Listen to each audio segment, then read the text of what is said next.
വീഡിയോയിൽ ഏത് രാജ്യത്ത് കറൻസി നമ്മുടെ ഇന്ത്യൻ റുപ്പിയിലേക്ക് എത്ര എമൗണ്ട് ഉണ്ടെന്ന് നമുക്ക് എങ്ങനെയാണ് ഈസിയായിട്ട് കാണാമെന്നുള്ളതിന് ഇന്നത്തെ വീഡിയോയിൽ കാണിക്കാൻ പോകുന്നത്.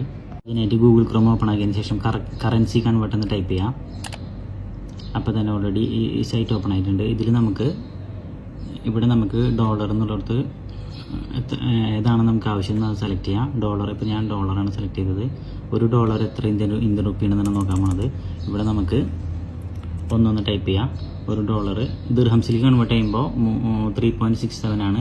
ഇത് നമുക്ക് മാറ്റിയിട്ട് ഇന്ത്യ സെലക്ട് ചെയ്ത് കഴിഞ്ഞാൽ ഇവിടെ ഇന്ത്യ എന്നുള്ളത് ഇന്ത്യ സെലക്ട് ചെയ്യാം. ഇന്ത്യൻ റുപ്പി എന്നുള്ളത് കാണിക്കുന്നുണ്ട്, അത് സെലക്ട് ചെയ്യാം. അത് സെലക്ട് ചെയ്ത് കഴിഞ്ഞാൽ ഇവിടെ നമുക്ക് മാറ്റിയിട്ട് ഒരു ഡോളർ ഇന്ത്യൻ റുപ്പി എത്ര ഉണ്ടെന്നുള്ളത് 83.32 കാണിക്കുന്നുണ്ട്. അതേപോലെ നമുക്ക് ഈ ഒരു ഡോളർ ഏത് രാജ്യത്തിൻ്റെ രീതിയിലേക്കാണ് കൺവേർട്ട് ചെയ്യണത്. ഇപ്പം നമ്മൾ ദിർഹംസിലേക്ക് വേണമെങ്കിൽ അങ്ങനെ ആക്കാം. ഏത് രാജ്യത്തിൻ്റെ കറൻസിയിലേക്കാണ് കൺവേർട്ട് ചെയ്യേണ്ടത് അത് സെലക്ട് ചെയ്ത് കഴിഞ്ഞാൽ നമുക്ക് കറൻസി ആയിട്ട് എത്ര ഡിഫറൻസ് ഉണ്ടെന്ന് നമുക്ക് അറിയാൻ കഴിയും. ഇതേപോലെയുള്ള ഇൻഫോർമേറ്റീവ് വീഡിയോസിന് വേണ്ടിയിട്ട് ചാനൽ ഫോളോ ചെയ്യാം. Thank you.